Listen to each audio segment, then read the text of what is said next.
હરે કૃષ્ણ સર્વને દંડવત પ્રણામ. આજે થોડું ટેકનિકલ ઇશ્યુ આવી રહ્યો છે, જેના લીધે આપણને થોડો સમય લાગી ગયો. તે બદલ હું ક્ષમા પ્રાર્થી છું. શરૂઆત કરીએ. બસ પ્રભુજી. શ્રી શ્રી રાધા ગોવિંદજીના ચરણોમાં વંદન કરી ગુરુ મહારાજના આશીર્વાદ સાથે મંગળતાની કામના કરીને આજના શુભ દિવસની શરૂઆત કરીએ. ઓમ અજ્ઞાનતિમિરાન્ધસ્ય જ્ઞાનાંજનશલાકયા ચક્ષુરુન્મિલિतं येन तस्मै श्री तस्मै श्रीचैतन्यमनोभीष्टं स्थापितं येन भूतले स्वयं रूप कदा मह्यं ददाति स्वपदान्तिकं वन्देऽहं श्रीगुरु श्रीयुतपदकमलं श्रीगुरुन् वैष्णवांश्च श्रीरूपं सागरजातं सगण रघुनाथान्वितं तं सजीवं साद्वैतं सावधूतं परिजन सहितं श्री कृष्ण चैतन्य देवं श्री राधान कृष्ण पादान सगण ललिता श्री विशाखान्वितांश्च हे कृष्ण करुणा सिंधु दीनबंधु जगत्पते गोपेश गोपिका कांत राधाकांत नमोस्तुते तप्त कांचन गौरांगी श्री राधे वृंदावनेश्वरी वृषभानुसुते देवी प्रणमामि हरि प्रिये वाञ्छाकल्पतरुभ्यश्च कृपा सिन्धुभ्य एव च पतितानां पावनेभ्यो वैष्णवेभ्यो नमो नमः।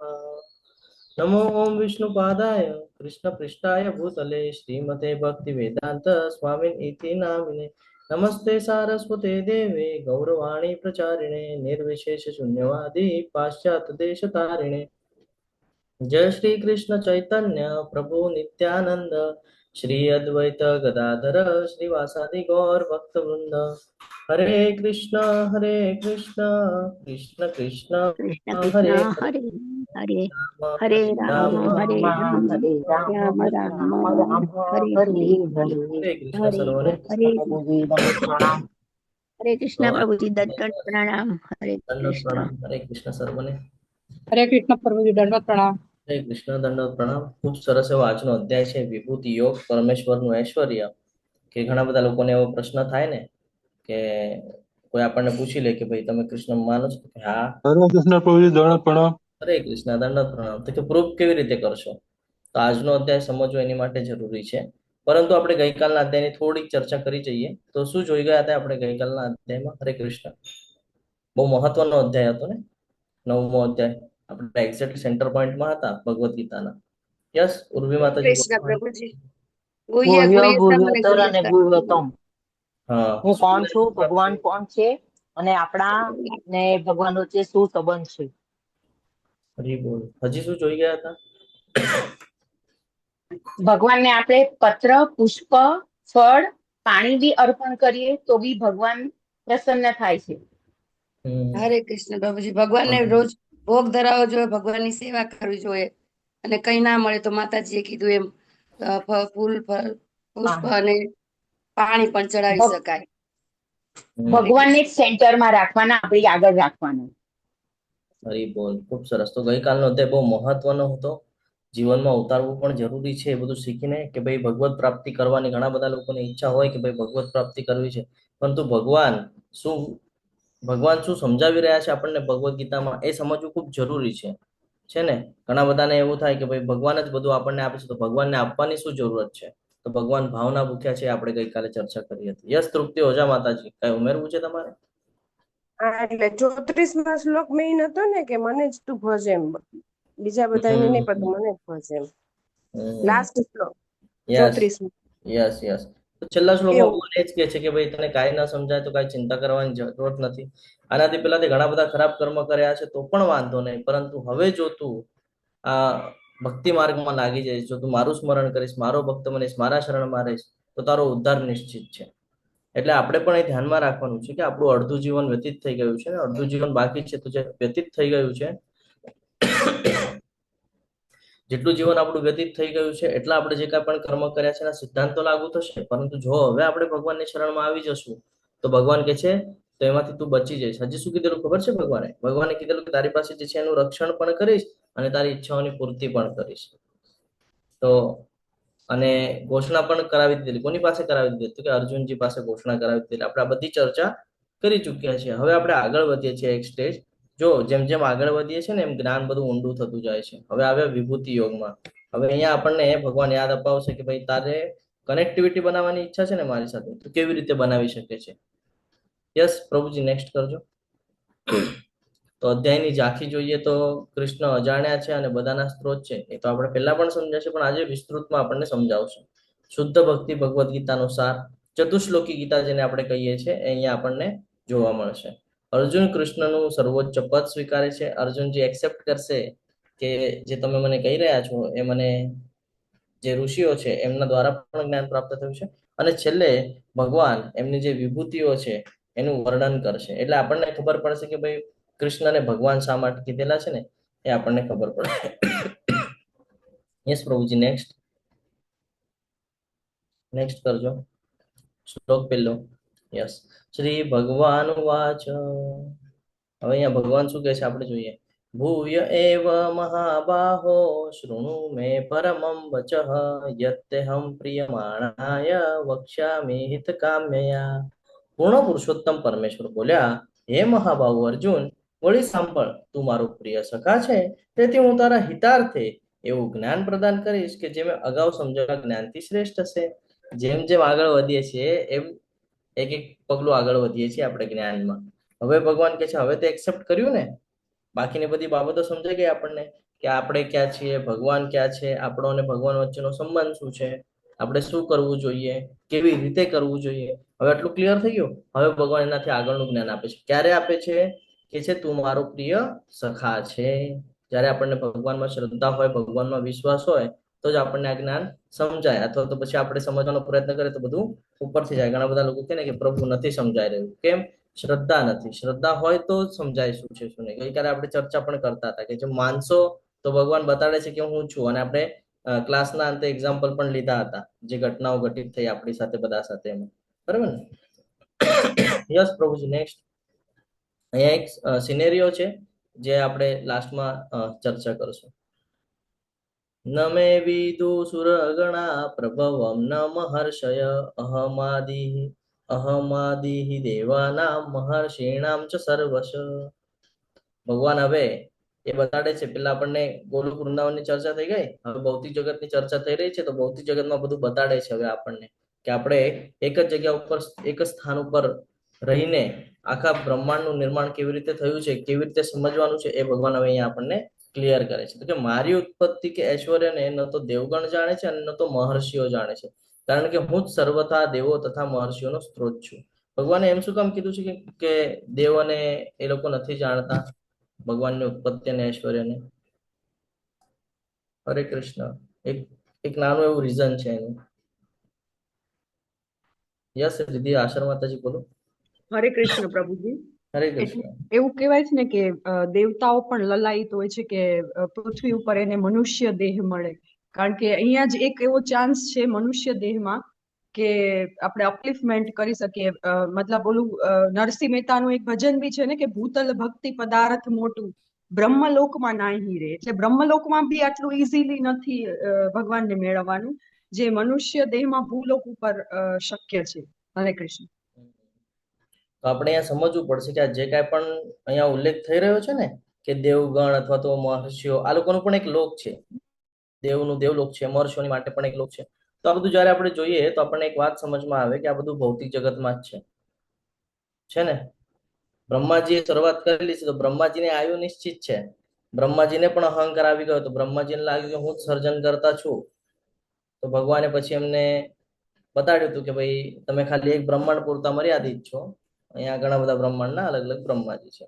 તો અહીંયા સમજવું પડશે કે આ બધા પણ ક્યાં આવે છે? માયાદેવીના પ્રભાવમાં આવે છે. એટલા માટે કોઈ સમજી શકતું નથી. અને ભગવાનની જે શક્તિ છે ખબર ને, 3 પ્રકારની શક્તિ. કઈ કઈ શક્તિઓ છે?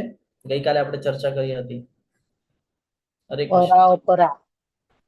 અનેક તટસ્થ શક્તિ છે. પરા ને તટસ્થ શક્તિ. હા, તો આ શક્તિ છે, આ શક્તિ કોઈ સમજી શકતું નથી. એની માટે ભક્ત બનવું પડે છે. અને જ્યારે ભક્ત બનીએ છીએ ત્યારે આમાંનું જ્ઞાન આપણને પ્રાપ્ત થાય છે. યસ પ્રભુજી, નેક્સ્ટ. મનુષ્યમાં માત્ર તે જ મોહરહિત અને સમસ્ત પાપોથી મુક્ત હોય છે જે મને અજન્મા, અનાદિ તથા સર્વ ગ્રહ મંડળોના સ્વામી તરીકે જાણે છે. જ્યારે જ્યારે ભગવાન પ્રગટ થાય છે, આપણે ચોથા અધ્યાયમાં જોયું હતું, એમાં ભગવાન કીધેલું કે હું વારે વારે આવું છું, સમય સમયે હું આવું છું. તો જો અહીંયા પણ એક પ્રસંગ આપણને રાઈટ સાઈડમાં દેખાય છે કે બધા લોકના જે મુખ્ય છે એ બધા અહીંયા ઉપસ્થિત છે. બ્રહ્માજી છે, શિવજી છે, ઋષિઓ છે, અલગ અલગ નારદજી છે, બધા ત્યાં દેખાય, જય વિજય, બધા બધા બધા લોકો અહીંયા કહીએ ને કે ભાઈ વેલકમ માટે આવેલા છે.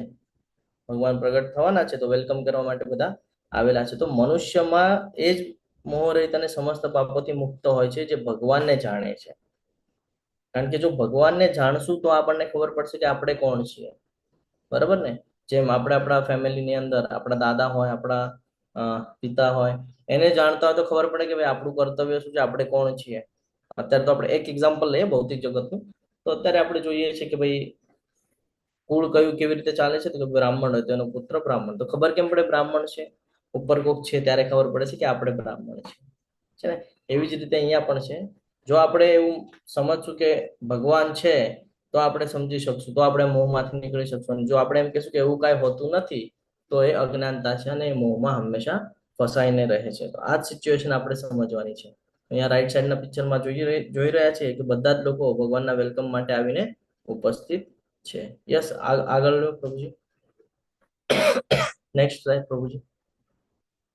7 ઋષિઓ અને 4 કુમારોના નામ. જ્યારે આ બ્રહ્માજીએ બ્રહ્માંડનું નિર્માણ કર્યું તો અલગ અલગ લોક બનાવ્યા. હવે અલગ અલગ લોક માટે કહીએ ને કે ભાઈ વ્યક્તિની જરૂર પડે, અલગ અલગ યોનિની જરૂર પડે. તો એની માટે એમણે એવું કર્યું કે ભાઈ 4 કુમારોને જન્મ આપ્યા.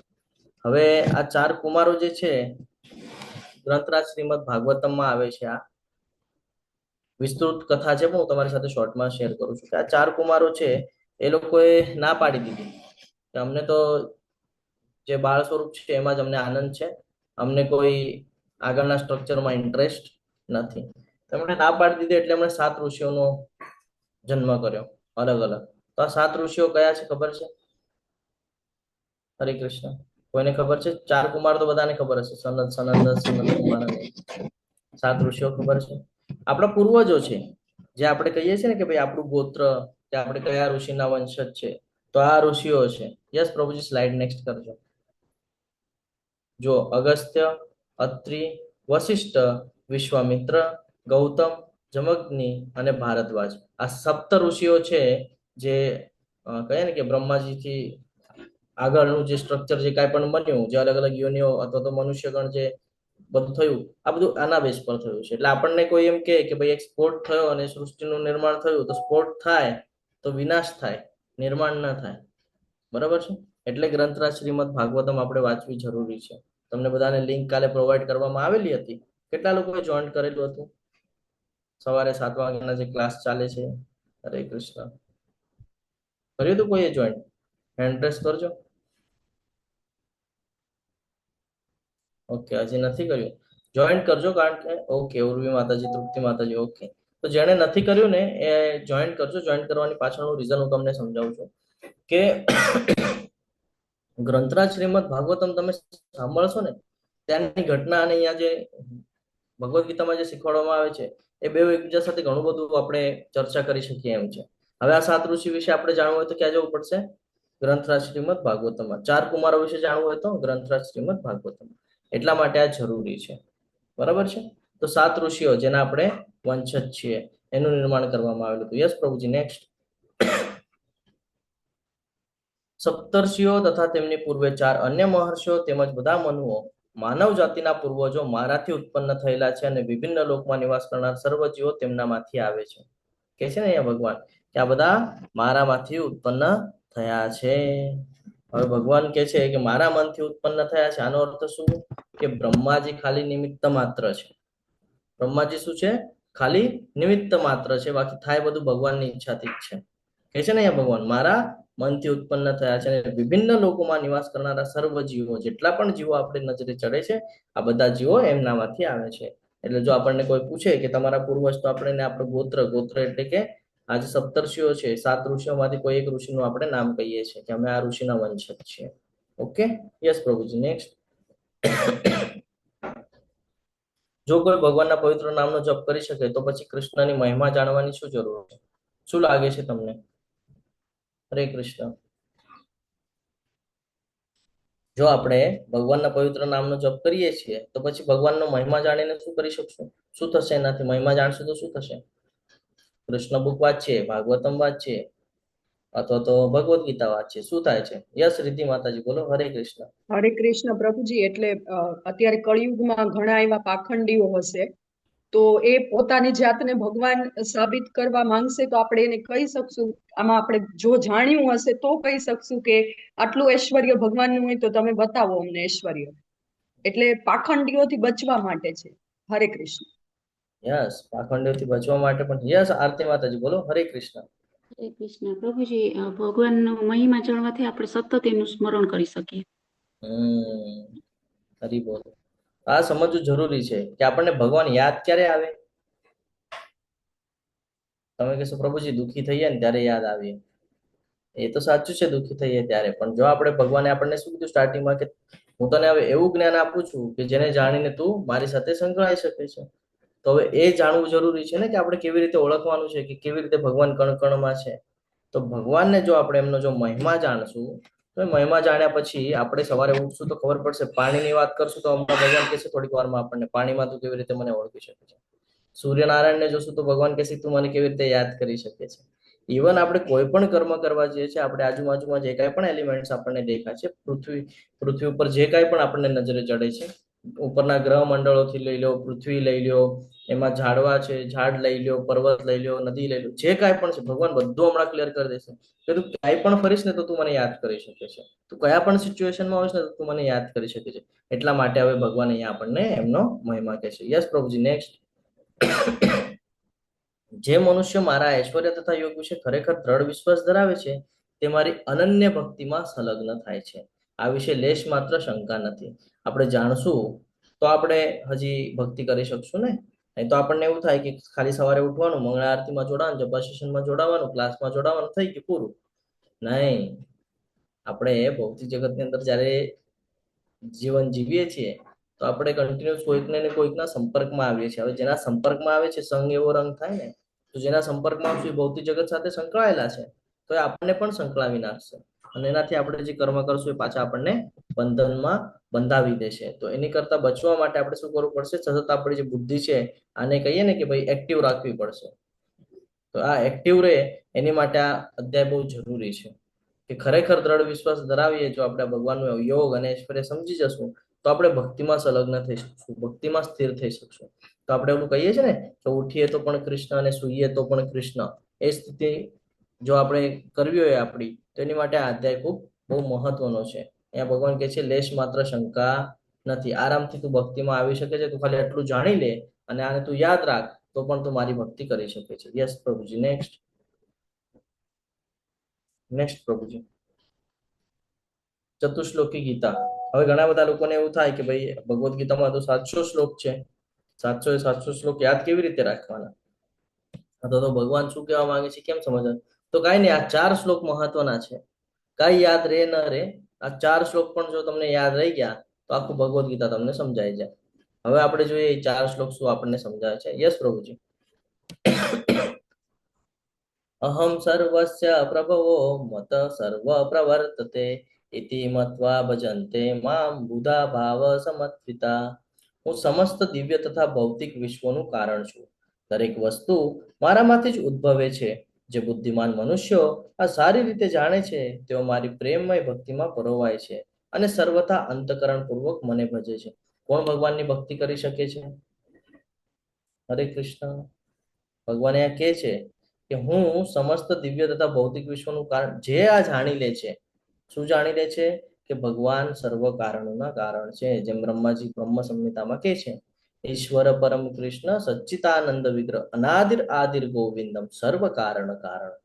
કે આ ભૌતિક વિશ્વનું કારણ, આ દિવ્ય જે કાંઈ પણ આપણને અહીંયા નજરમાં આવે છે આનું કારણ કોણ છે? ભગવાન છે. દરેક વસ્તુ મારામાંથી ઉદ્ભવે છે. અહીંયા જો આપણને મહાવિષ્ણુ એટલે કે કર્ણોદક્ષ વિષ્ણુ નજરે ચડે છે અને એમના રૂપકૂપોમાંથી એક એક ગોળા એટલે કે બ્રહ્માંડનું નિર્માણ થાય છે, તો જે આ સમજી જાય છે એને બુદ્ધિમાન કીધું છે. અને અહીંયા કે છે જે બુદ્ધિમાન મનુષ્ય આ સારી રીતે જાણે છે, જેને ખબર છે કે આ સ્ટ્રક્ચર કેવી રીતે નિર્માણ થયું છે, એને કોઈ શંકાની જરૂરત છે કે એને કોઈ શંકા થતી નથી. એ કોઈ દિવસ એમ નહીં કે ભાઈ ભગવાન ક્યાં છે બતાડો. એને ખબર છે કે ભગવાન ત્યાં પણ છે ને ભગવાન હૃદયમાં પણ છે. 3 પુરુષ અવતારની વાત કરીએ તો એ તરત તમને સમજાવી શકે કે હા પુરુષ અવતાર છે. આપણા જે અજ્ઞાન હોય એ ગોટાળે ચડી જાય કે ભાઈ આ કેવા શું માંગે છે. અચિંત્ય ભેદાભેદની આપણે વાત કરતા હતા તો સામેવાળો કન્ફ્યુઝ થઈ જાય. પણ જેની પાસે આ જ્ઞાન છે, જેને ખબર છે કે આ વિશ્વનું નિર્માણ કોના દ્વારા થાય છે, એ કોઈ દિવસે પોતાને કર્તા તરીકે માનતો નથી. હવે જ્યારે એ પોતાને કર્તા તરીકે માનતો નથી ત્યારે એ પોતાને નિમિત્ત માને છે અને એ સેવાનો ભાવ એના અંદર આવે છે. જ્યારે એના અંદર સેવાનો ભાવ આવે છે ત્યારે એ ભક્તિમાં સંલગ્ન થઈને કહીએ ને કે ભક્તિમાં દ્રઢ થઈને આગળ વધી શકે છે. એટલે ભગવાન અહીંયા સમજાય છે કે જે એવું માની લે છે કે આ વિશ્વ જે કાંઈ પણ છે એનું નિર્માણ મારા દ્વારા થયું છે, એ બુદ્ધિમાન થઈ જશે અને એની બુદ્ધિ જે છે એ મારામાં એ લગાડી શકે છે. કારણ કે ત્યારે કર્તા તરીકે પોતાને નહીં સમજે, ત્યારે સેવા છે એક તરીકે મને સમજશે. એટલે ભગવાનની પ્રેમમય ભક્તિમાં પરોવાઈ જાય છે. સર્વથા અંતકરણ પૂર્વક મને જ ભજે છે. આગળ લઈશું પ્રભુજી. નેક્સ્ટ. હા, ખૂબ સરસ શ્લોક છે. આપણને મારા શુદ્ધ ભક્તોના વિચાર મારામાં નિમગ્ન હોય છે, તેમના જીવન પૂર્ણપણે મારી સેવામાં સમર્પિત હોય છે અને તેઓ પરસ્પર બોધ આપી તથા મારા વિશે વાતો કરી પરમ સંતોષ તથા આનંદનો અનુભવ કરે છે. હવે અહીંયા આ સમજવું ખૂબ જરૂરી છે. શું સમજવું જરૂરી છે? કે શુદ્ધ ભક્તની વાત થાય છે અહીંયા કે મારા શુદ્ધ ભક્તોના વિચાર મારામાં નિમગ્ન હોય છે. એટલે લોકો જે કાંઈ પણ કર્મ કરે છે ને એ કર્મ કરતા વખતે એમાં ક્યાંક ને ક્યાંક કૃષ્ણ હોય છે. આપણે શ્રીલા પ્રભુપાદજીની વાત કરીએ તો શ્રીલા પ્રભુપાદજીનું આખું તમે લાઈફસ્ટાઈલ જોશો તો આપણને ખબર પડશે કે જ્યારે એમણે આ શરૂઆત કરી, પાશ્ચાત્ય દેશમાં જવાનો વિચાર કર્યો અને જ્યારે આ બધું જ્ઞાન દેવાનું શરૂઆત કરી તો એમના દરેક કાર્યમાં તમને દેખાશે કે ભાઈ કૃષ્ણ સેન્ટરમાં છે. દરેક કાર્યમાં. આને કહેવાય શુદ્ધ ભક્ત. એના વિચાર જ એમાં હોય કે હા કૃષ્ણ. આપણે ચર્ચા કરતા હતા કે ભાઈ લાસ્ટ વિડીયો એમનો જે છે યુટ્યુબ ઉપર એ જોવે ત્યારે પણ પછી કૃષ્ણ આખું જીવન ભગવાનની સેવામાં સમર્પિત કરી દીધેલું છે એમણે. આખું જીવન. તો આ સમજવું ખૂબ જરૂરી છે. અને શું કરે?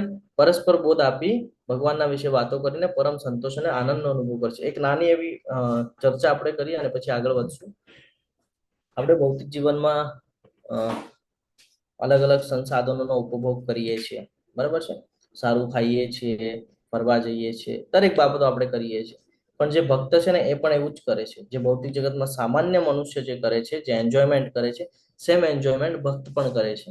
કેવી રીતે આપણે એનો તફાવત કરીને જોઈએ કે આપણે ક્યાંક ફરવા જશું તો આપણે એન્જોયમેન્ટ માટે જશું, ચેન્જીસ માટે જશું, છે ને? આપણે શું કામ છે પ્રકૃતિ જોવા જઈએ છીએ, એન્જોયમેન્ટ કરવા અથવા તો ચેન્જીસ માટે. હવે હમણાં વરસાદની સિઝન આવશે એટલે ઘણા બધા લોકો જશે, બરાબર છે? પણ જે ભક્ત છે ને એ ભક્ત પણ એન્જોયમેન્ટ કરે છે. કેવી રીતે કરે છે? એ પણ ફરવા જાય છે, પણ એવી જગ્યાએ જાય છે જ્યાં કૃષ્ણ હોય, છે ને? કોઈ માયાપુર જાય, કોઈ મથુરા જાય, કોઈ વૃંદાવન જાય, કોઈ દ્વારકાધીશ જાય, એ પણ ફરવા જાય છે. પણ ક્યાં? જ્યાં કૃષ્ણ છે. તો આ સમજવું ખૂબ જરૂરી છે. આપણે પણ ભોજન ગ્રહણ કરીએ છીએ, આપણે પણ કહીએ ને કે ભાઈ ઇન્દ્રિય તૃપ્તિ કરીએ છીએ. ભક્તો પણ ઇન્દ્રિય તૃપ્તિ કરે છે, ભક્તો પણ પ્રસાદી લે છે. તો જ્યારે આપણું જીવન આપણે આવી રીતે ડાયવર્ટ કરી નાખીએ છીએ તો આપણને પણ આવું જ રીતે પરમ સંતોષ અને આનંદનો અનુભવ થઈ શકે છે. એટલા માટે અહીંયા કહે છે કે પરસ્પર બોધ આપી મારા વિશે વાતો કરી પરમ સંતોષ અને આનંદનો અનુભવ કરી શકે છે. એવી જ રીતે જ્યારે કોઈ આપણે ચર્ચા કરતા હોઈએ તો આપણે કોઈકનું ને કોઈકનું ઉદાહરણ આપતા હોઈએ, પરંતુ જ્યારે આપણે શાસ્ત્રો વાંચ્યા હોય તો આપણને ખબર છે કે દરેક ઉદાહરણ જ્યારે આપીએ છીએ તો સેમ ઉદાહરણ આપણે શાસ્ત્રોમાંથી લઈને પણ આપી શકીએ છીએ, દરેક સિચ્યુએશન. કારણ કે આ બધું શાસ્ત્રો છે આ ઘણા વખત પહેલાનું છે, તો ત્યારે પણ આ બધું થતું. પોપ્યુલેશન અત્યારે જેટલી આપણને દેખાય છે એટલી મહાભારતના સમયમાં પણ હતી. ત્યારે આપણે લેવલ 2માં આવશું તો અક્ષૌહિણી સેના વિશે જાણશું, તેમાં ખબર પડશે કે પોપ્યુલેશન કેવી રીતે કાઉન્ટ થાય છે ને? તો આ સમજવું જરૂરી છે. તો અહીંયા એ જ કહે છે કે મારા શુદ્ધ ભક્તોના વિચાર હંમેશા મારામાં નિમગ્ન હોય છે. હંમેશા કેવી રીતે રાખવાનું છે? ઉઠે તો એ કૃષ્ણ ને સુએ તો એ કૃષ્ણ. તો આ એક એક્ઝામ્પલ આપણે લીધું કે એ પણ ભોજન કરે છે, આપણે પણ ભોજન કરીએ છીએ. ફરક શું છે? એ પ્રસાદી લે છે ને આપણે નોર્મલ કરીએ છીએ. આપણે પણ ફરવા જઈએ છીએ, એ પણ ફરવા જાય છે. એ ક્યાં જાય છે? તો કે જ્યાં ભગવાન છે ત્યાં ફરવા જાય છે. ઇન સેન્સ કે એવા જગ્યાએ જાય છે કે ત્યાં ભક્તિમય વાતાવરણ એમને મળી રહે. અને આપણે છીએ ક્યાં જઈએ છીએ? આપણે એવા જગ્યા જે છે જે પ્રકૃતિનો કે નિસર્ગનું બધું જોવા આપણને મળે ખાલી, બસ તો કઈ આપણે ભગવાનને યાદ કરી શકતા નથી. યસ પ્રભુજી, આગળ લઈ લો. હરે કૃષ્ણ. યસ પ્રભુજી, નેક્સ્ટ કરજો. તેષાં સતતયુક્તાનાં ભજતાં પ્રીતિપૂર્વકં દદામિ બુદ્ધિયોગં તમ યેન મામુપયાન્તિ તે. જે મનુષ્ય મારી પ્રેમપૂર્વક સેવા કરવામાં સતત સમર્પિત રહે છે તેમને હું એવું જ્ઞાન આપું છું કે જેનાથી તેઓ મને પ્રાપ્ત કરી શકે. જો ભગવાન આ કેટલું સિમ્પલ આપણને કહી રહ્યા છે. ચતુશ્લોકી ગીતા બહુ મહત્વની છે સમજવા. એને જ જ્ઞાન મળે છે જે મનુષ્ય ભગવાનની પ્રેમપૂર્વક સેવા કરવામાં સતત સમર્પિત રહે છે. એટલે કોઈ પણ કર્મ કરતા વખતે જો આપણે ભગવાનને સેન્ટરમાં રાખીને કરવાનો પ્રયત્ન કરશું તો ભગવાન આપણને કોઈને કોઈ માધ્યમથી એવું જ્ઞાન આપી દેશે કે જેનાથી આપણે ભગવાનના હજી સમીપ જઈ શકીએ. એક નાનકડું એક્ઝામ્પલ આપું હું તો, અહીંયા ઘણા બધા જૂના ડિવોટીસ છે જે level 1 second time third time ઘણા બધા વખત કરતા હશે. જ્યારે ફર્સ્ટ ટાઈમ તમે માળા કરી તો તમને લાગ્યું હતું કે ભાઈ આમાં આપણને આટલું બધું ડીપ નોલેજ મળશે? નહીં. પણ માળા કરી તો ધીરે ધીરે ક્યાં સુધી પહોંચી ગયા તમે? લેવલ 2, 3, 4, 5 સુધી પહોંચી ગયા છે ઘણા બધા લોકો. તો આ સમજવું જરૂરી છે કે ભગવાન જે કહે છે ને, ભગવાન એવું કરે છે. ફરક આપણો છે કે આપણે બોલીએ કાંઈક છે ને આપણે કરીએ કાંઈક છે. કારણ કે આપણા મન પર આપણું કંટ્રોલ નથી ને આપણો દ્રઢ નિશ્ચય નથી. તો જે ભગવાનને કહે ને કે ભાઈ પ્રેમપૂર્વક સેવા કરવામાં પોતાને સમર્પિત કરી દે છે, આ સમજવું જરૂરી છે. આપણે શું કરીએ છીએ? પોતાની માટે જીવન જીવીએ છીએ. જ્યારે આપણે ભગવાન માટે જીવન જીવવાનું ચાલુ કરીએ છીએ ને, કે એના પ્રસન્નતા માટે હું કર્મ કરું, એના પ્રસન્નતા માટે હું જે કાંઈ પણ કરું એ કરું, ત્યારે ભગવાન આપણને એવું જ્ઞાન પ્રોવાઈડ કરાવે છે. કાં તો એવો ભક્તનો સંગ થઈ જાય છે, કાં તો એવા જગ્યાએ આપણને જવું પડે છે, કાં તો એવી જગ્યાએ આપણી બેઠક થઈ જાય છે. કોઈને કોઈ માધ્યમ એવું બની જાય છે કે જ્યાંથી આપણને આ જ્ઞાન પ્રાપ્ત થાય ને, એ જ્ઞાન એટલું મહત્વનું છે કે તમે કરોડો રૂપિયા પણ આપી દેશો ને તો પણ તમને કોઈ નહીં આપી શકે. એ જ્ઞાન તમને ફ્રી ઓફ કોસ્ટમાં મળી જાય છે. આ એક ઉદાહરણ છે. અત્યારે તમે બધા જોડાણા છો, ફ્રી ઓફ કોસ્ટમાં ચાલી રહ્યા છે આ ક્લાસ. કોઈ પ્રકારનું ચાર્જ દેવામાં આવતો નથી અને આપણને બેઠા ઘરે જ્યાં બેઠા છે ત્યાં બેઠા બેઠા મળી રહ્યો છે. ખાલી આપણે આપવાનો છે આપણો સમય. તો આ સમજવું જરૂરી છે. યસ પ્રભુજી, નેક્સ્ટ. ભક્તો ઉપર વિશેષ કૃપા કરવા માટે તેમના હૃદયોમાં નિવાસ કરનારો હું જ્ઞાનરૂપી પ્રકાશમાન દીપક વડે અજ્ઞાનજન્ય અંધકારને દૂર કરું છું.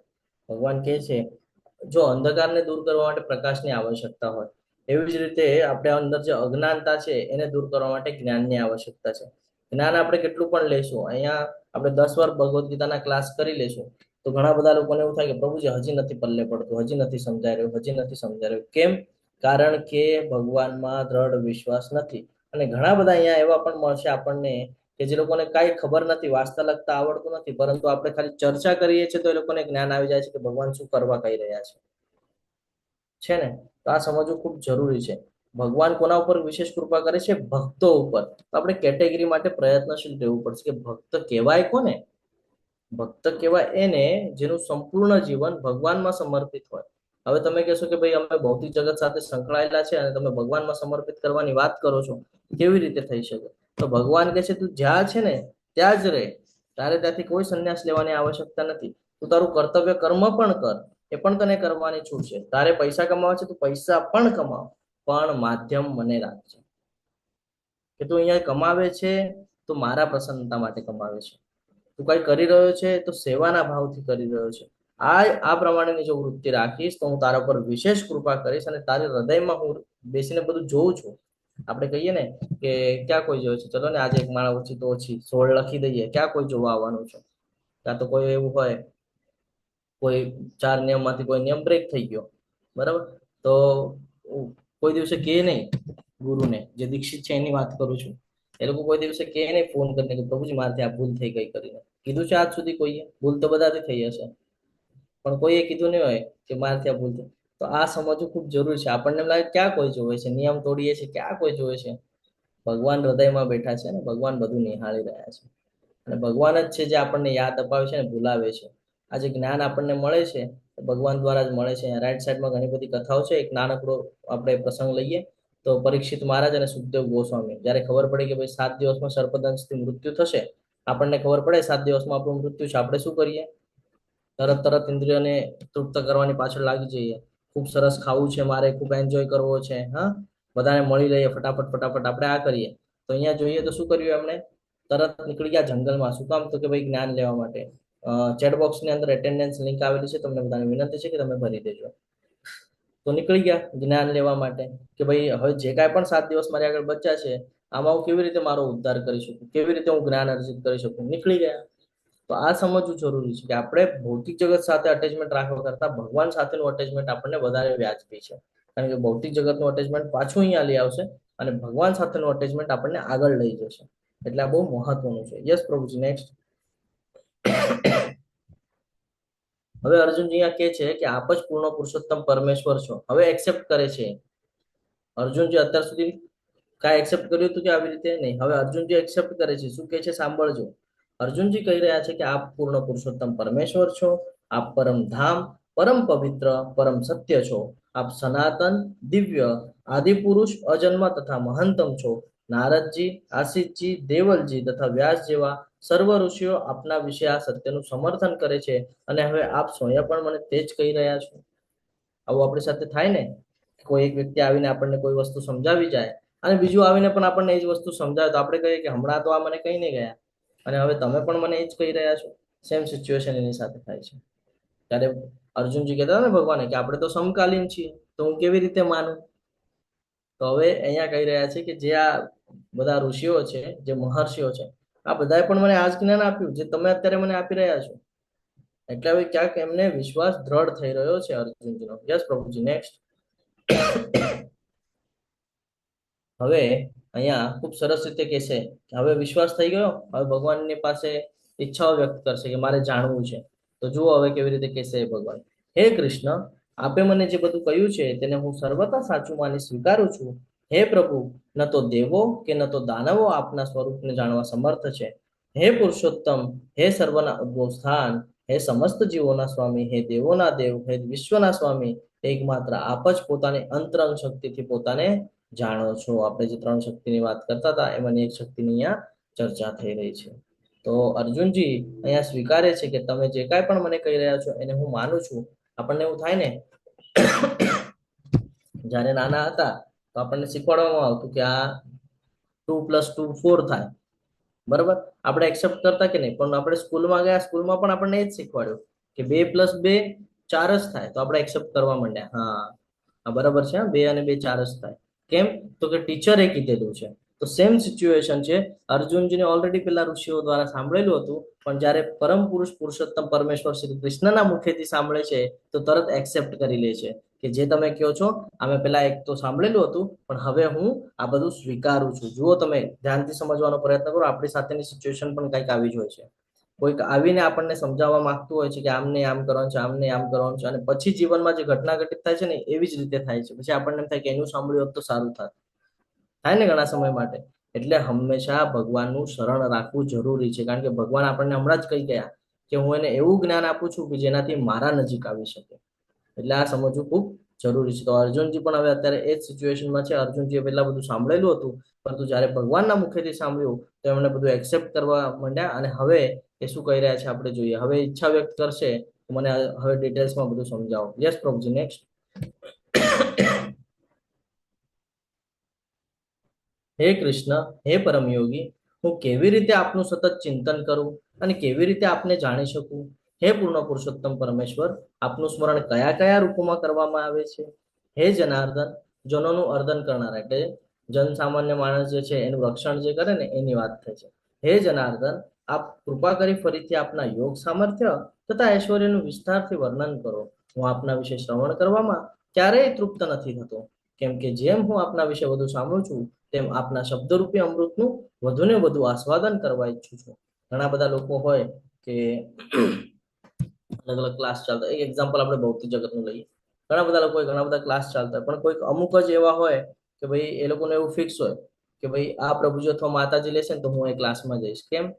કારણ કે સાંભળવામાં ઇન્ટરેસ્ટ આવતો હોય કે જે કાંઈ પણ બોલતા ને આપણા રિલેટેડ હોય, આપણા જીવનના રિલેટેડ હોય, આપણા સાથે ઘટના ઘટિત થતી હોય તો આપણને એવું થાય કે નહીં સાંભળવું છે. સેમ અર્જુનજીનું પણ થાય છે. અર્જુનજી પણ એ જ કહે છે કે હું હજી ડિટેલ્સ લેવા ઈચ્છું છું. હું કેટલી પણ વાર તમારી સામે આવીને બેસીસને આજ્ઞા લેશે તો પણ મારે હજી સાંભળવાની ઈચ્છા થાય છે. ઘણા કથાકારો હોય છે, આપણને એવું થાય કે આપણે એને ફોલો કરીએ. કેમ? બોલવાની શૈલી, બોલવાની ભાષા એ પ્રકારની હોય છે.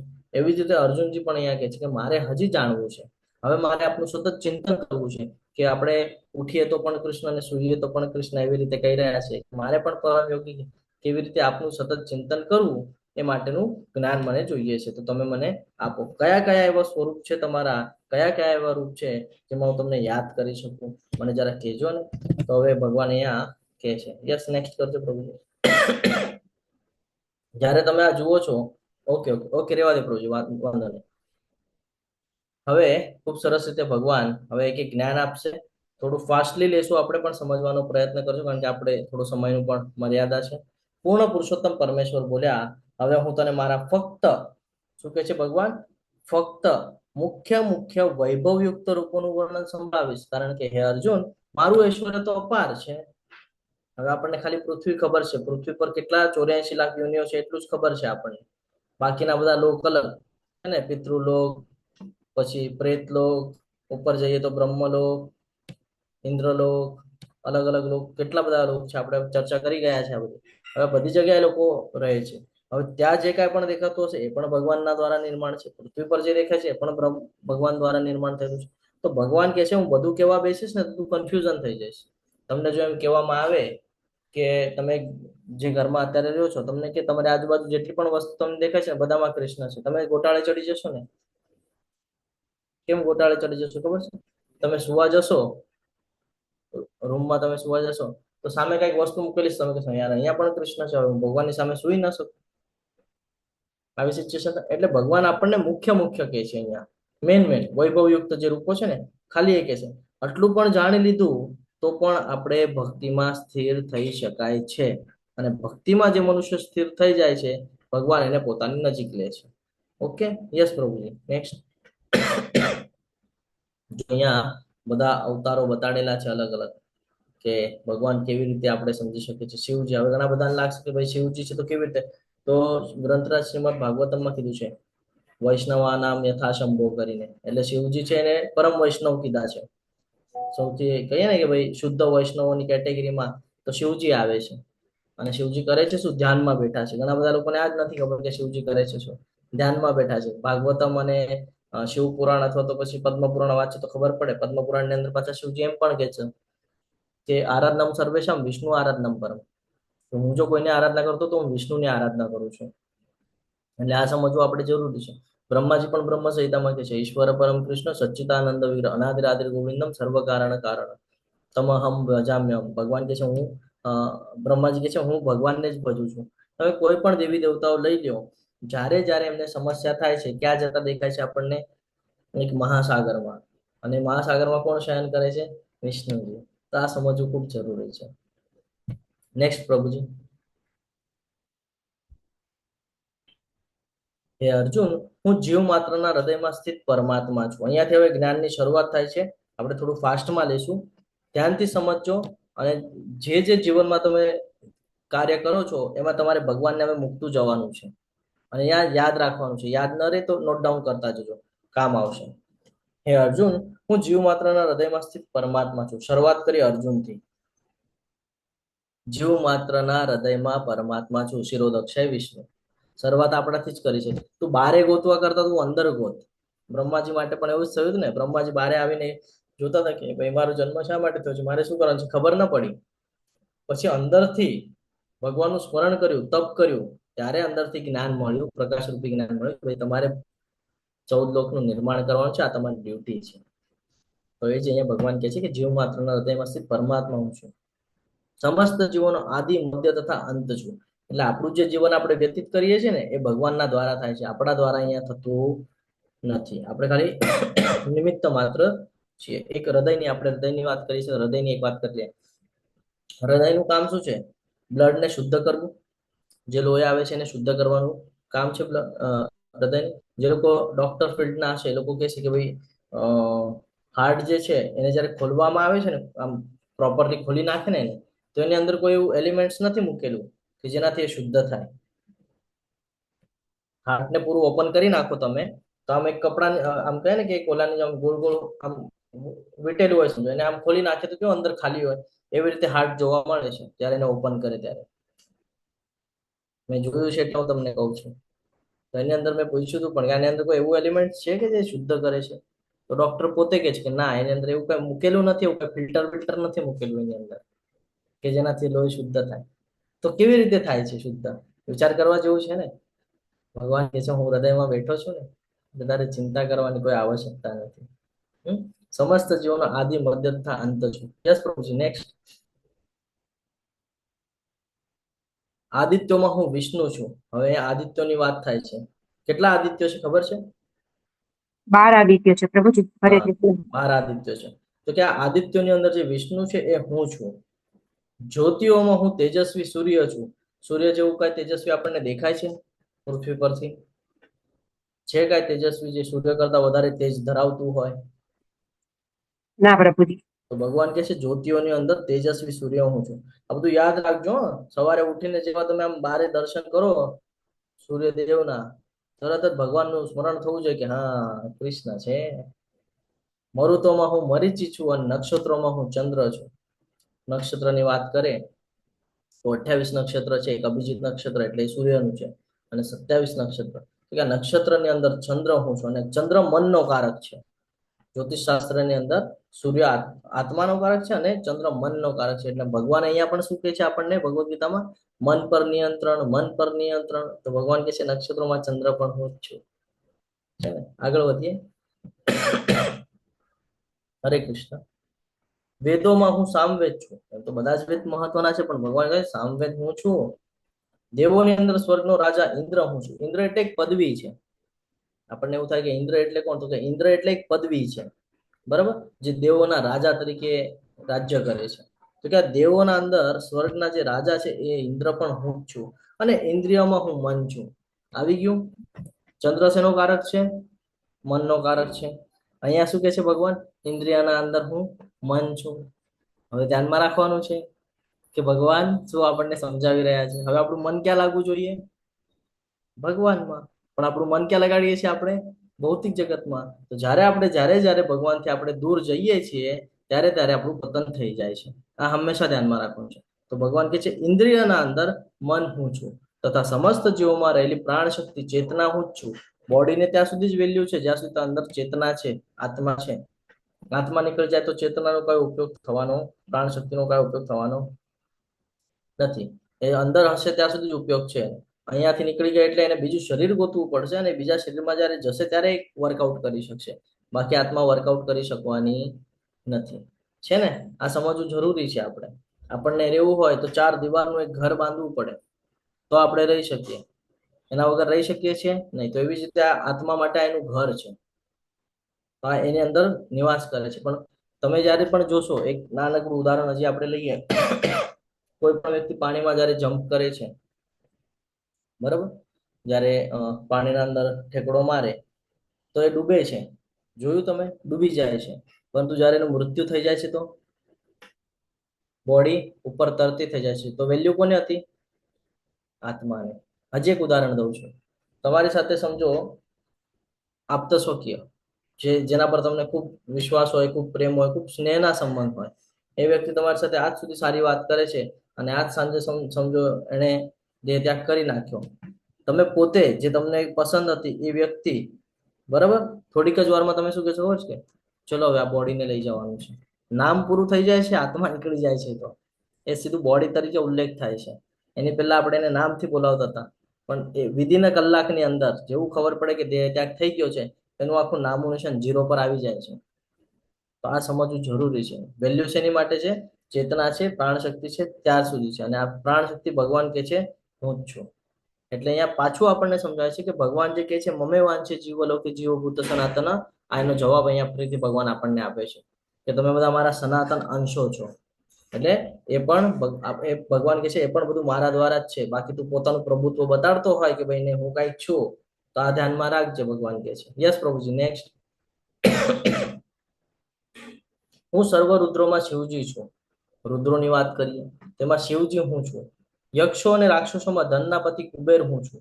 પશુઓમાં હું અગ્નિ છું, અને બધા પર્વતોમાં હું મેરુ છું. મેરુ પર્વત સૌથી મોટો પર્વત, અને સમુદ્ર મંથનમાં બધું ઉપયોગમાં આવેલું હતું, જો તમને ખબર હોય તો. અલગ અલગ વસ્તુઓ બધી ઉપયોગમાં લીધેલી હતી જ્યારે સમુદ્ર મંથન કરવામાં આવ્યું. સમુદ્ર મંથન થયું એની પાછળ પણ ઇન્દ્રદેવની કથા છે ને, એક હાથી ને ઇન્દ્રજી વચ્ચે કથા છે. દુર્વાસા મુનિ આવે છે ને શ્રાપ આપે છે ને પછી એનાથી બચવા માટે ઉપાય યોજના કરવાની હોય છે ત્યારે વિષ્ણુના શરણે જાય છે. પછી વિષ્ણુ કહે છે ભાઈ સમુદ્ર મંથન કરો. સમુદ્ર મંથન માટે પર્વત લાવે છે તો એ પર્વત અંદર અંદર ડસતો જાય છે. તો કે હવે તો ભગવાન ઉભા રહે, હું કુર્મ અવતાર ઓલું કરું. કુર્મ અવતાર આવે છે નીચે અને પછી પર્વત એના ઉપર નાગને રસ્સી તરીકે ઉપયોગમાં લે છે અને સમુદ્ર મંથનની શરૂઆત થઈ જાય છે. આ સમજવું જરૂરી છે. ભગવાન વગર તો કાંઈ શક્ય નથી છે ને. દેવી દેવતાઓને પણ એમની હેલ્પ લેવી પડેલી. એમની હેલ્પ વગર તો એ પણ કાંઈ નથી કરી શકતા. તો બધા પર્વતોમાં મેરુ હું જ છું. યસ પ્રભુજી, નેક્સ્ટ. હે અર્જુન, પુરોહિતોમાં હું બૃહસ્પતિ છું. બૃહસ્પતિ એટલે દેવગુરુ, જે જ્ઞાન આપે. અને પુરોહિત એટલે એનું કામ પણ એ જ છે કે જ્ઞાન આપવું. તો જે બ્રાહ્મણ છે એને પણ પુરોહિત તરીકે કહે છે. તો બ્રાહ્મણનું વર્ણન કેવી રીતે થવું જોઈએ કે એ હંમેશા શાસ્ત્રોને ફોલો કરતા હોય, નિયમોને પાલન કરતા હોય અને બીજાને જ્ઞાન આપતા હોય. આ એનું કામ છે. એને કહેવાય છે બૃહસ્પતિ. સેના નાયકોમાં હું કાર્તિકેય છું. કાર્તિકજી સેના નાયકમાં. અને જળાશયોમાં હું સમુદ્ર છું. સમુદ્ર જો કેટલો વિશાળ છે. આપણે કહીએ કે પૃથ્વી પર સૌથી વધારે કાંઈ હોય તો પાણી છે ને. સૌથી વધારે ફોર્મમાં જો કાંઈ પાણી છે. તો આ સમજવું જરૂરી છે. ભગવાન કહે છે જળાશયોમાં હું સમુદ્ર છું. કોઈ પણ નદીનો ઉગમ થાય છે ક્યાં જઈને મળે છે? સમુદ્રમાં જઈને મળે છે. ભગવાન આ કહે છે જળાશયોમાં હું સમુદ્ર છું. આપણે પણ ક્યાં જઈને રહેવાનું છે? ભગવાનના સાનિધ્યમાં. ક્યાં? ગોલોક વૃંદાવન. જન્મ આપણો કયા પણ કુળના અંદર થાય, કયા પણ યોનિના અંદર થાય કે કયા પણ લોકની અંદર થાય, અલ્ટિમેટ ગોલ તો આપણો જ છે, ભગવાનનું પરમધામ. આપણે એમ સમજવાનું કે આપણે નદીની જેમ આપણું ઉગમ થયું અહીંયા કોઈક ને કોઈક કર્મના લીધે. હવે એનો રસ્તો એવી રીતે કરવાનો છે કે જઈને સમુદ્રને મળી શકાય. સમુદ્ર એટલે ભગવાનને મળી શકાય. એટલે ભક્તિ માર્ગમાં ચાલવાનું છે. અને સેમ નદીની જેવું જીવન વ્યતીત કરવાનું છે કે સમસ્યા, અડચણ બધું આવશે જીવનમાં. નદી જે છે એ પોતાનો રસ્તો બનાવી લે છે. બનાવે છે કે નહીં? નદીનો જે ફોર્સ હોય, તમે ફોર્સને રોકવાનો પ્રયત્ન કરો, રોકાય છે નહીં. એનો રસ્તો ચેન્જ કરીને આપીએ તોય નીકળી જાય છે, પોતાનો રસ્તો બનાવીને. સેમ એ જીવનની અંદર છે.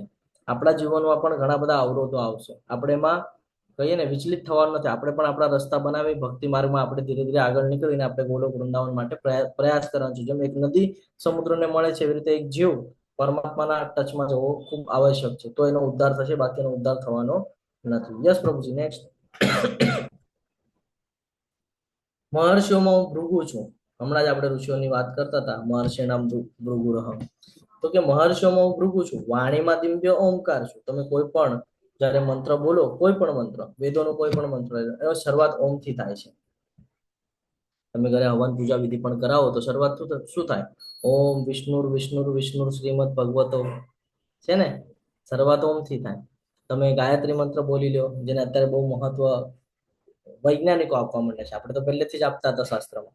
વૈજ્ઞાનિકો હમણાં એને મહત્વ આપવા માંડ્યા છે. તો ઓમ ભૂર ભૂર્વસ્વઃ છે. ઓમ કોઈ પણ મંત્ર, પંચાક્ષર મંત્ર લઈ લો, ઓમ નમઃ શિવાય, કયો પણ મંત્ર તમે લેશો વેદોનો, તો એની શરૂઆત ઓમથી થાય છે. તો કે ભગવાન કે છે, ભગવાને કીધું ને શરૂઆત, મધ્ય અને અંત હું છું.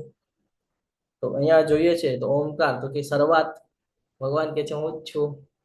સર્વ યજ્ઞોમાં પવિત્ર નામનો જપ છું. યજ્ઞ નામ જપ યજ્ઞોસ્મી. અત્યારે કલયુગ ચાલી રહ્યું છે. કલયુગમાં શું મહત્વનું છે? તો કે નામ જપ મહત્વનું છે. તો ભગવાન અહીંયા કહે છે કે ભાઈ પવિત્ર નામનો જપ હું છું. હવે આ પછી પણ આપણને શંકા થતી હોય કે જપ શું કામ કરવાના, તો પછી આપણે આજે અજ્ઞાનતામાં છે. અને સર્વ સ્થાવરોમાં હું હિમાલય છું.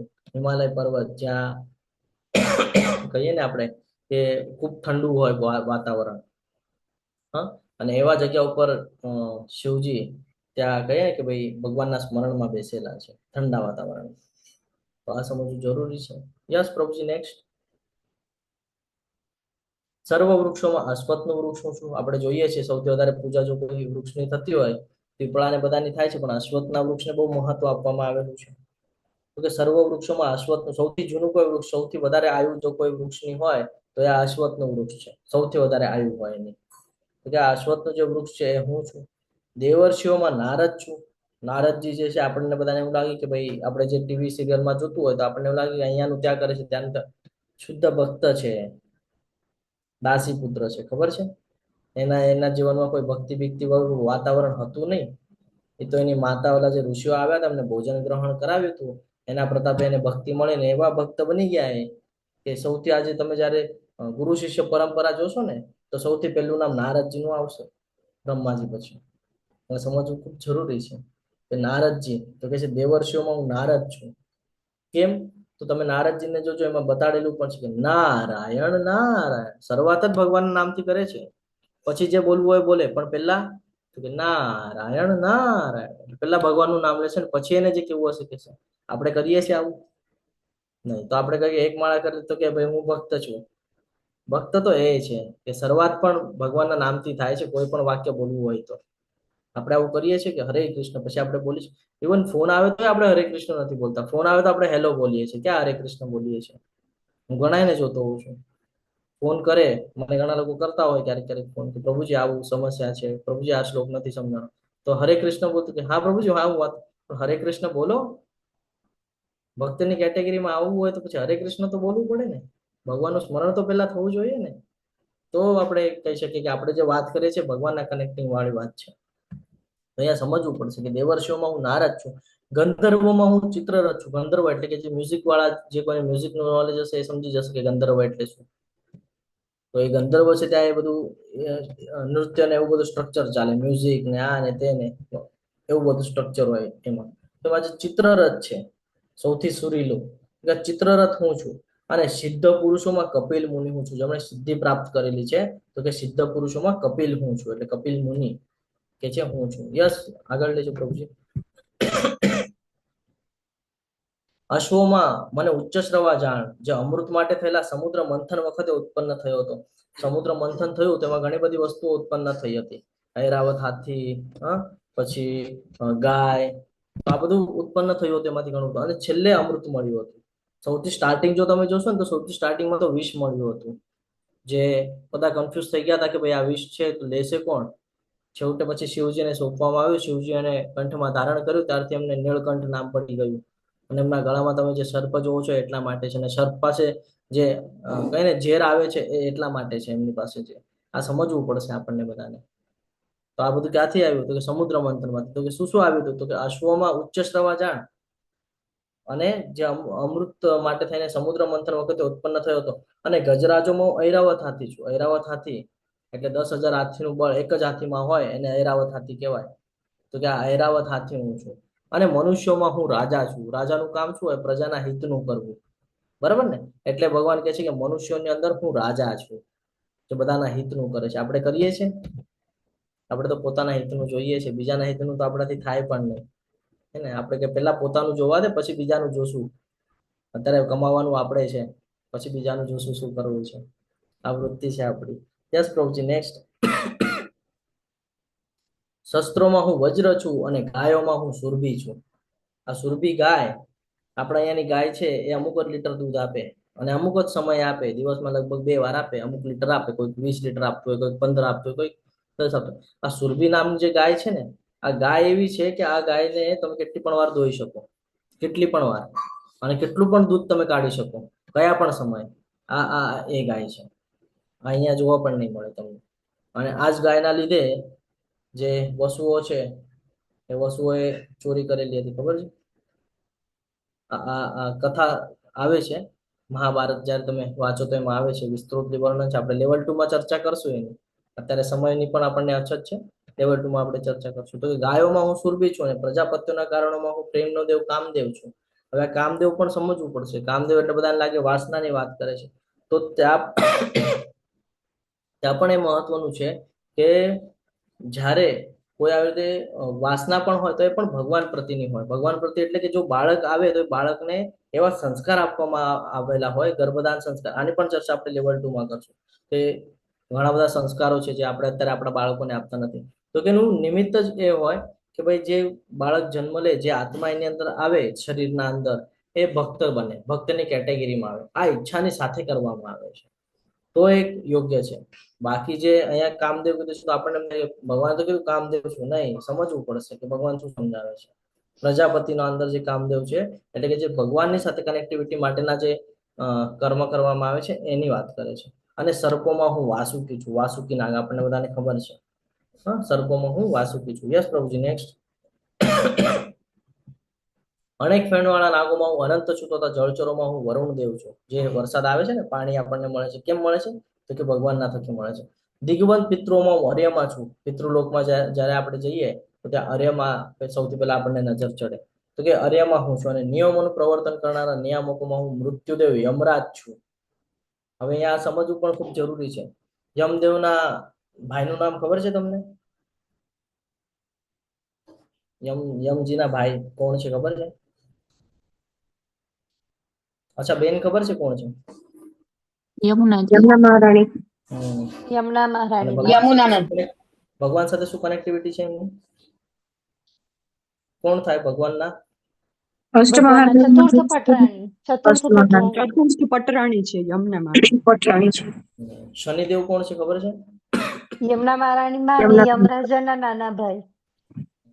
હવે આ બધું હું તમને એટલે યાદ અપાવું છું કે તમને જે યાદ છે ને એના પરથી હું તમને આ કનેક્શન બતાવડું છું કે કેવું કનેક્શન છે. જ્યારે તમે આ સમજો, શનિદેવ શેના કારક છે ખબર છે? ન્યાયના. ઘણા બધા લોકો ડરે શનિની 7.5 ચાલુ થઈ ગયા, એ ન્યાયના કારક છે. અને અહીંયા જો તમે જુઓ કે નિયમનનું પ્રવર્તન કરનારા નિયામકોમાં નિયમને પકડીને ચાલે. શનિદેવ ન્યાયના કારક છે. તું સારું કરીશ તો સારું, ખરાબ થશે તો મારી જ્યારે દશામાં આ દશા આવશે ત્યારે તને એનું રિઝલ્ટ આપી દઈશ. આ છે શનિ. તો અહીંયા જુઓ તમે કે શું કે છે? યમરાજના ભાઈ છે. એની પાસે ડ્યુટી આપેલી છે કર્મના. જે કાંઈ પણ રૂલ્સ છે એને ફોલો કરવાના છે. ખરાબ કરશો તો ખરાબ, ને સારું કરશો તો સારું. અને અહીંયા યમરાજ પાસે પછી મોકલાવવામાં આવે છે. ખરાબ કર્મ કર્યા, જા ચાલ મારા ભાઈ પાસે. અને તમે જોશો તો યમજી પણ ભગવાન કૃષ્ણના ભક્ત છે અને શનિ મહારાજ પણ કૃષ્ણના ભક્ત છે. કારણ કે એક પ્રસંગ આવે છે, એક કથા આવે છે કે શનિજી જ્યારે ભગવાનને જોઈ જાય છે તો ભગવાનનું જે સ્ટ્રક્ચર છે એ બ્લુ કલરનું જે સ્ટ્રક્ચર છે, નીળ કલરનું, તો ઈચ્છા ધરાવે છે કે મારે પણ આવું જોડું કરવું છે. અને એમનો વર્ણ પણ એવો દેખાતો હોય છે.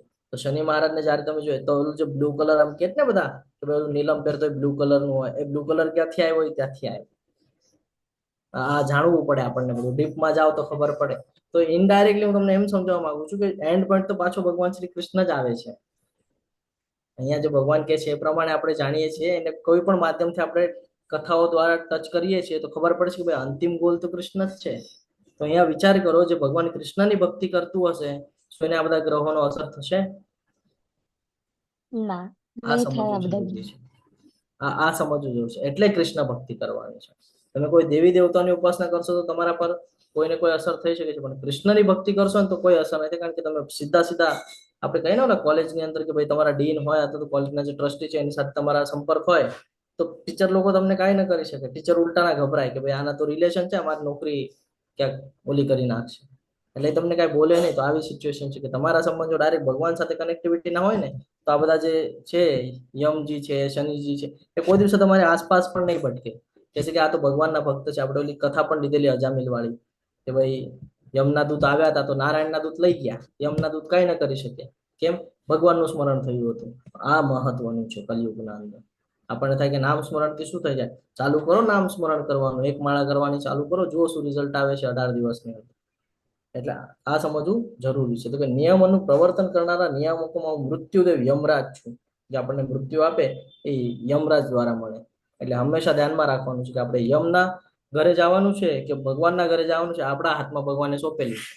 જો આપણે નિયમોને સમજીને નિયમોને પાલન કરશું તો કોઈ દિવસ આપણે યમના ઘરે જવાની જરૂરત પડશે નહીં. પણ નિયમ તોડશું તો છે આપણે પછી યમજીના જ ઘરે. યમજીના ઘરે ગયા એટલે પેલા તો ટેસ્ટિંગ થશે. ભાઈ બોલો આના કર્મ બતાડો, કેવા કેવા કર્મ કર્યા છે. પછી પૂછવામાં આવશે ભાઈ પેલા કયું ફળ જોઈએ છે, સારાનું જોઈએ છે ખરાબનું? તો આપણે કહીશું સારાનું. નહીં, પેલા ખરાબનું લઈ લે. સારાનું આપીશ તો તું હજી ખરાબ કામ કરીશ, એટલે પેલા ખરાબનું લઈ લે.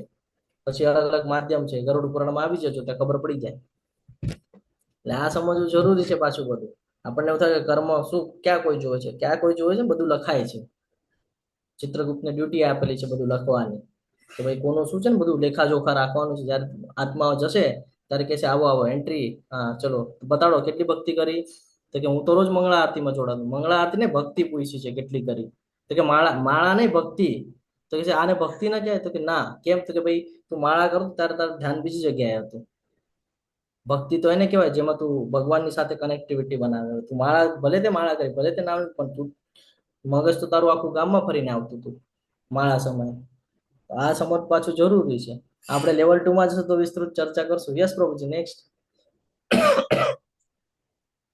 દૈત્ય અસુરોમાં હું ભક્તરાજ પ્રહલાદ છું. જો અહીંયા કે છે કે દૈત્યોના અંદર પણ છે. ભગવાન કે છે દૈત્યો પણ મારા લીધે જ છે કે છે. આપણને એવું થાય ને કે દેવી દેવતા, દેવી અને દૈત્યો વચ્ચે ઘણા બધા યુદ્ધો થતા આપણે જોઈએ છે. અલગ અલગ માતાજીઓ આવે છે, પછી એનો વધ કરી નાખે છે. આપણે નવરાત્રિમાં એની બધી કથાઓ સાંભળતા હોઈએ કે કેવા કેવા બધા આવે છે ને એને મારી નાખવામાં આવે છે દેવીના શક્તિથી.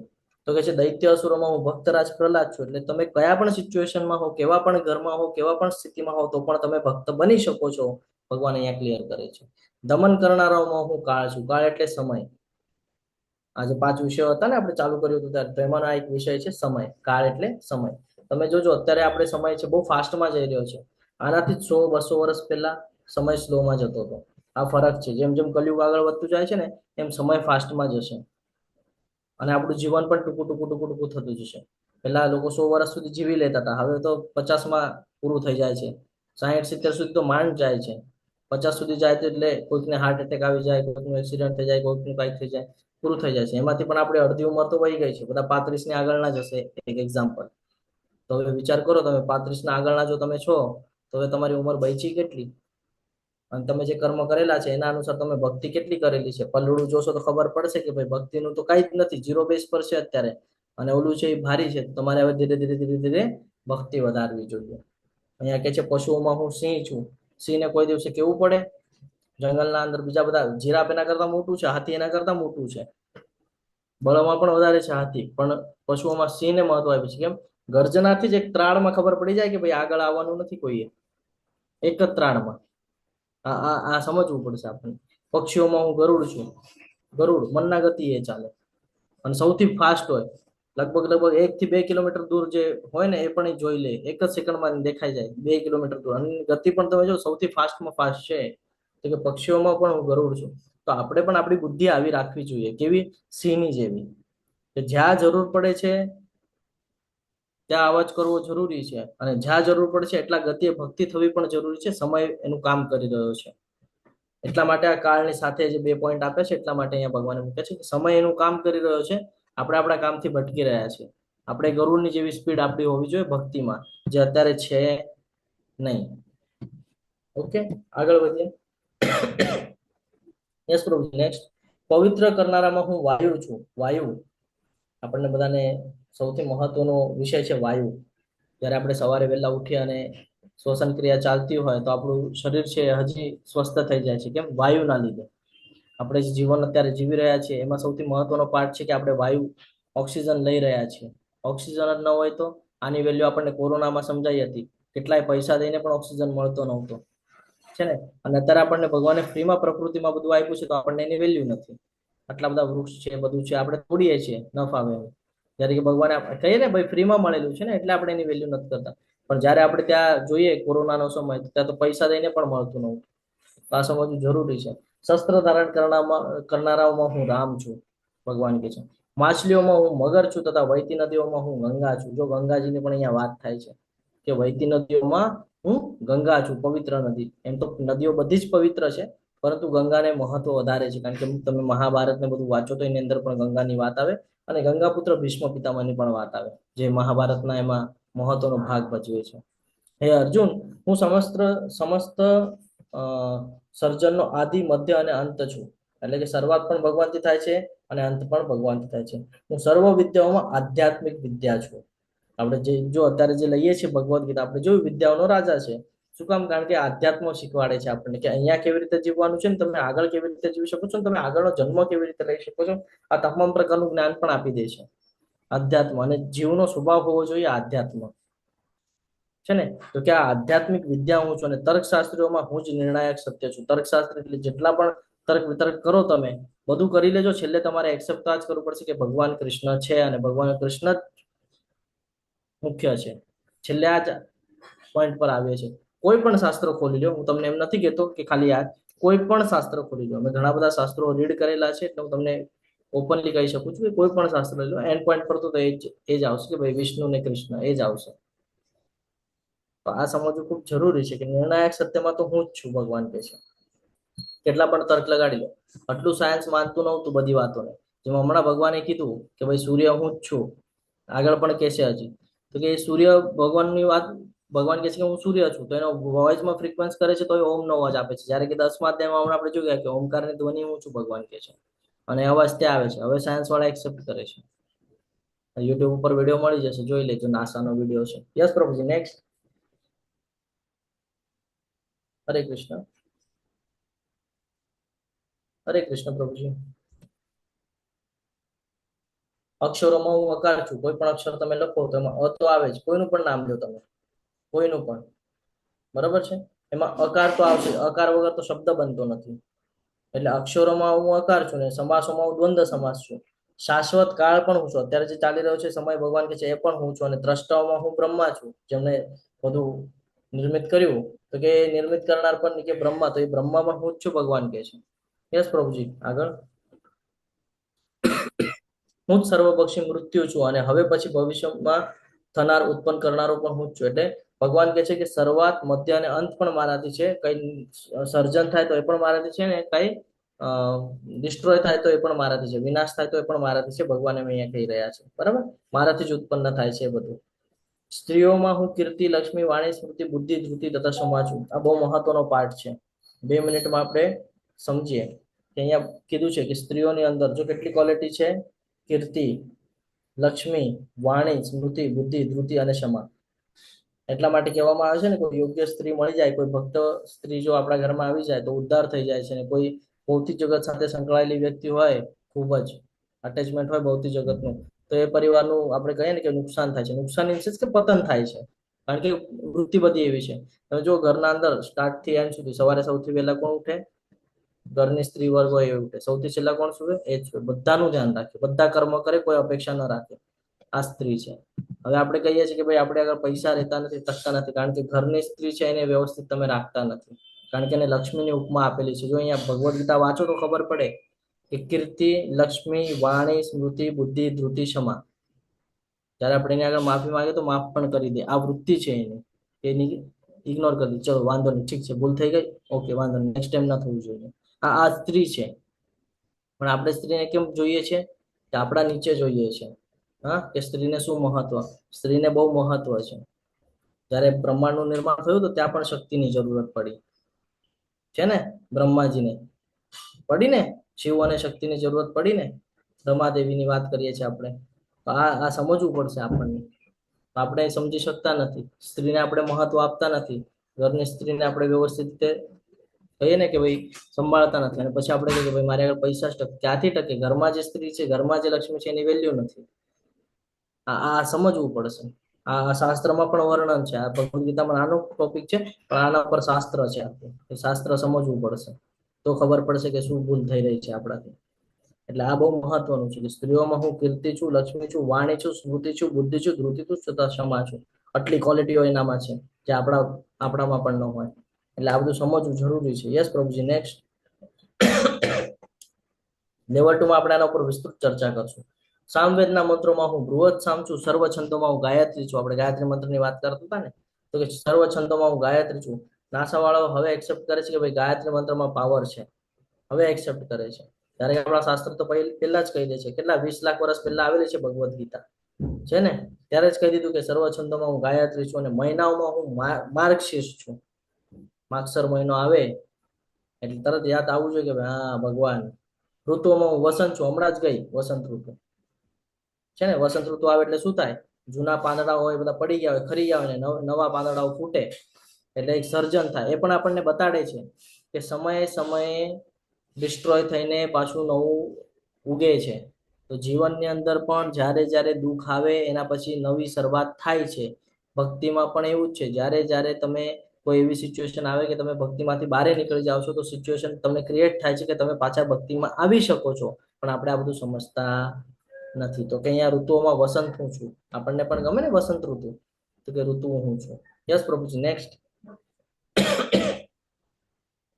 હું છળકપટ કરનારોમાં ધૂત છું. ભગવાન કે છે છળકપટ કરનારોમાં ધ્રુત પણ હું છું, અને તેજસ્વીઓમાંનું તેજ હું છું. વિજય હું છું, સાહસ હું છું, તથા બળવાનોનું બળ પણ હું છું. ભગવાન અહીંયા સમજાવે છે આપણને કે વિજય થાય છે તો મારા લીધે થાય છે. તું તને એમ લાગતું હોય કે તારા લીધે થયું તો એ ખોટું છે. તો બાળક સ્કૂલમાં પાસ થઈ જાય 100% લઈને આવે તો બાળકને ગર્વ આવી જાય કે ભાઈ હું બહુ હોશિયાર.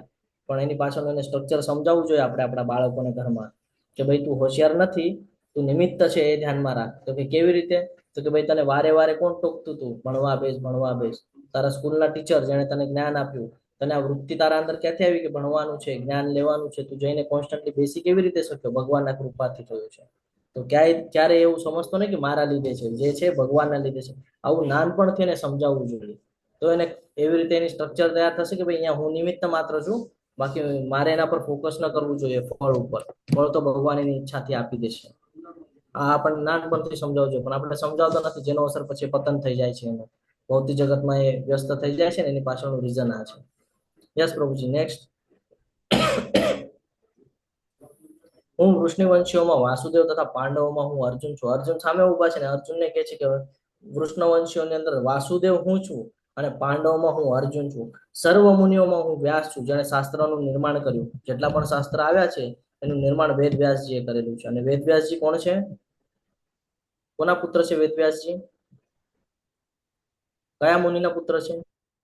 બ્રહ્મા. નહીં, વેદ વ્યાસ કયા મુનિના પુત્ર છે? પરાશર મુનિ. હા, પારાશર મુનિના પુત્ર છે ને. તો આ જે પારાશર મુનિ છે તમે જોશો તો તમને ખબર પડશે કે ભાઈ વેદ વ્યાસજીએ જેટલા પણ શાસ્ત્રો લખેલા છે એ કોના સાનિધ્યમાં લખેલા છે? પારાશર મુનિના સાનિધ્યમાં લખેલા છે. એટલે આ સમજવું ખૂબ જરૂરી છે. અને મહાન વિચારકોમાં ઉષ્ણા એટલે કે શુક્રાચાર્ય પણ હું જ છું, જે દૈત્યોના ગુરુ છે. એક દેવગુરુ બૃહસ્પતિ અને એક દૈત્ય ગુરુ શુક્રાચાર્ય. આ સમજવું જ પડશે. આ પણ આપણે લેવલ 2 માં વિસ્તૃતમાં સમજશું 10મા અધ્યાયની અંદર. યસ પ્રભુજી, નેક્સ્ટ. અરાજકર્તાનું દમન કરનારામાં સર્વ સાધનોમાં હું દંડ છું અને વિજયની ઈચ્છા ધરાવનારામાં હું નૈતિકતા છું. ખૂબ સરસ રીતે ભગવાન અહીંયા સમજાવે છે આપણને કે અરાજકર્તાના દમન કરનારાઓમાં સર્વ સાધનોમાં હું દંડ છું. જે ન્યાયનું વાત કરે ને, તમે જુઓ કે ન્યાયાધીશ છે, તમે કહો કે કર્મનો સિદ્ધાંત લાગુ થાય તો ન્યાયાધીશ જ્યારે તમને દંડ આપે તો એને કોઈ લાગુ ન થાય. કેમ? કારણ કે એનું કર્તવ્ય કરી રહ્યા છે. એ જે પોસ્ટ ઉપર બેસા છે ત્યાંથી એનું કર્તવ્ય કરે છે, એટલે એને કોઈ અસર ન કરે. એવી જ રીતે આપણી માટે છે. કોઈ મંત્રી હોય, જેલનો આટો મારીને આવે તો શું એને ગુનો કર્યો છે? નહીં. એને આગળ એવી ઉપલબ્ધિ છે કે એ જઈને આવી શકે. એવી જ રીતે આપણી પાસે પણ છે. શું? કે આપણે પણ ભગવાનની ભક્તિ કરવાની છે, પણ આપણે કરતા નથી. આ સમજવું પડશે. આપણને પણ એવી ભગવાને બધી વૃત્તિઓ આપણામાં નાખી હતી કે ભાઈ તું નીચે જા, વાંધો નહીં, પણ ભક્તિ છોડતો નહીં. ભક્તિ છૂટીશ તો પતન થઈ જશે. આપણે ભગવાનને પ્રોમિસ કરીને હા હું તો થોડાક સમય માટે, ઓલું બાળક નહીં આપણને કહે છે હું આવું છું 5 મિનિટમાં, અને પછી 5 મિનિટનો 1 કલાક કરી નાખે. થાય ને એવું? તો આપણી પણ એવી કઈક વૃત્તિ છે કે હા વાંધો નહીં, આપણે હા કરીને આવ્યા નીચે અને હવે ભગવાનને જ ભૂલી ગયા છીએ. એટલે સમજવું પડશે. પછી આગળ કહે છે કે ભાઈ રહસ્યોમાં હું મૌન છું. તો રહસ્ય ક્યારે હોય? જ્યારે કોઈ વસ્તુ આપણને ખબર ન હોય તો જ એ રહસ્યમય હોય. ખબર પડી જાય તો એની વેલ્યુ 0. એટલે કે છે મૌન રહે તો જ એ રહસ્ય રહે છે. તો અહીંયા મૌનનો પાછો બીજો અર્થ એવું પણ છે કે વ્યાજબી બોલવાનું છે, બહુ લિમિટેડ બોલવાનું છે. આપણે ક્યારેક ન બોલવા જેવું પણ બોલી જઈએ છીએ, ક્યારેક ઓવર બોલવામાં આપણે ભૂલ કરી બેસીએ છીએ. તો લિમિટેડ બોલવું જોઈએ, ઓછું બોલવું જોઈએ. જ્યાં જરૂરત છે ત્યાં જ બોલવું જોઈએ. આનાથી આપણી એનર્જી પણ બચી રહે છે. જ્ઞાનીઓમાંનું હું જ્ઞાન છું. આ જે કોઈ પણ તમને જ્ઞાન આપી શકતું હોય, કોઈ શાસ્ત્રનું આપે, કોઈ અલગ બાબતોનું, કોઈ ભગવાનનું આપે, તો એ જ્ઞાન પણ ક્યાંથી આવે છે? તો કે મારા દ્વારા જ આવે છે. હું જ એને પ્રોવાઈડ કરું છું હૃદયમાં બેસીને, ત્યારે એ તમને આપી શકે છે. યસ પ્રભુજી, નેક્સ્ટ. નેક્સ્ટ કરજો પ્રભુજી. વળી હે અર્જુન, હું સર્વ અસ્તિત્વનો જનક બીજ છું. કોઈ પણ શરૂઆત થાય તો શરૂઆત થતી નથી. તમે કોઈ પણ વસ્તુ જોઈ લો, કોઈ પણ વૃક્ષ જોઈ લો, એની શરૂઆત કરવી તો બીજ. હા, માતાના ગર્ભમાં પણ જો ઓલું કરો તો બીજ. બધી કોઈ બીજની જરૂરત છે. તો કે બીજનું અસ્તિત્વ હું જ છું. સ્થાવર હોય કે જંગમ, એટલે હલનચલન કરી શકે છે એ બધું, અને જે હલનચલન નથી કરી શકતું એ બધું. જે કાંઈ પણ તમને દ્રષ્ટિગોચર થાય છે, એવો કોઈ જીવ નથી જે મારા વગર અસ્તિત્વ ધરાવી શકે. એટલે ઝાડનું પાંદડું પણ જો ખરીને પડવું હોય તો એને પણ ભગવાનની કૃપા લાગે છે, ભગવાનની ઈચ્છા લાગે છે, ત્યારે ખરીને પડી શકે છે. આપણે અહીંયા પોતે પ્રભુત્વ કરવા જઈએ છીએ કે ભાઈ હું આમ કરી નાખીશ, હું એમ કરી નાખીશ, પણ ત્યારે જ થાય છે ત્યારે ભગવાનને આપણા ઉપર કૃપા હોય. 18મા અધ્યાયમાં ખૂબ સરસ રીતે એનો એક શ્લોક છે કે કોણ મનુષ્ય સફળ થઈ શકે છે. યસ પ્રભુજી, નેક્સ્ટ. હે વીર પરંતપ મારી દૈવી વિભૂતિનો અંત નથી. ભગવાન કહે છે કે હું તને કહેવા બેસીશ તો વર્ષો વીતી જશે તો એ તું સમજી નહીં શકે, એટલું બધું ડિટેલ્સમાં છે. આપણને પણ નથી ખબર ને, હજી તો કેટલાય દેવી દેવતાઓનું નામ હોય આપણને ખબર નથી, આપણને મુખ્ય મુખ્ય જ ખબર હોય. હા, જે મેન દેવતાઓના આપણે કઈક કોઈનું મંદિર હોય ને જે વધારે પ્રસિદ્ધ હોય ને આપણે ત્યાં ગયા હોય તો આપણને એટલું જ ખબર હોય કે આ દેવીની છે, ઓલી દેવી છે. હા, પણ કેટલી એ પ્રકારની દેવી છે, બધાને અલગ અલગ આપીને રાખેલું છે, પણ એ આપણને ખબર નથી. તો કે હે વીર પરંતપ મારી દૈવી વિભૂતિઓનો અંત નથી. મેં તને જે બધું કહ્યું ને આ તો મારી અનંત વિભૂતિઓનો એક સંકેત માત્ર છે. ભગવાન કહે છે કે આ એક સંકેત માત્ર છે. એટલે એક ઉદાહરણ તરીકે જો મારે તમને સમજાવવું હોય તો તમારા માથા પર કેટલા બધા વાળ છે, તમે કાઉન્ટ કરી શકો છો વાળ? નહીં. તો ભગવાન કહે છે એટલે એક એક્ઝામ્પલ આપું છું તમને. ભગવાન એવું સમજાવે છે કે સમજો આપણા માથામાં વાળ છે, એમાંનો એક વાળ જે છે ને ભગવાન કહે છે આ એક છે. હવે વિચાર કરો, આટલું બધું કહી દીધું, આ ભગવાન કહે છે ખાલી એક સ્ફુલ્લિંગ માત્ર છે, એટલે એક અંશ છે ખાલી. તો વિચાર કરજો હવે કેટલું હશે. હા, અને આપણે એના ભક્ત છીએ. યસ પ્રભુજી, નેક્સ્ટ. પ્રભુજી ગુરુ જ્ઞાનમાં પણ કહ્યું હતું કે એક વારના 100 ભાગ કરે ને એટલું આપણે આત્મામાં ભગવાનના આપણે બીજા અધ્યાયમાં લઈએ છીએ આત્માનો કદ. જયારે અહંકાર આવે ત્યારે અંગૂઠા જેટલું થઈ જાય, પણ આમ જોવા જાય તો ભાઈ આપણા વાળનું જે ટોપ છે એનો 10,000મો ભાગ કરે એટલો આત્માનું કદ છે. અહીંયા કે છે તું જાણી લે કે સમગ્ર ઐશ્વર્ય સૌંદર્ય તથા તેજસ્વી સર્જનો મારા તેજના એક ફુલ્લિંગ માત્રથી ઉદ્ભવે છે. આપણે જયારે જઈએ કોઈ કેદારનાથ બદ્રીનાથ જાય, હા, ત્યાંનું એટમોસ્ફિયર જોઈએ તો કેવા મજા આવી જાય. કોઈ સમુદ્રને ત્યાં જાય તો ત્યાં જોઈએ તો ખબર પડે કેટલો વિશાળ છે. કોઈ મોટા મોટા પર્વત માળાઓમાં જાય તો ત્યાં જોઈએ તો કેટલું સરસ છે.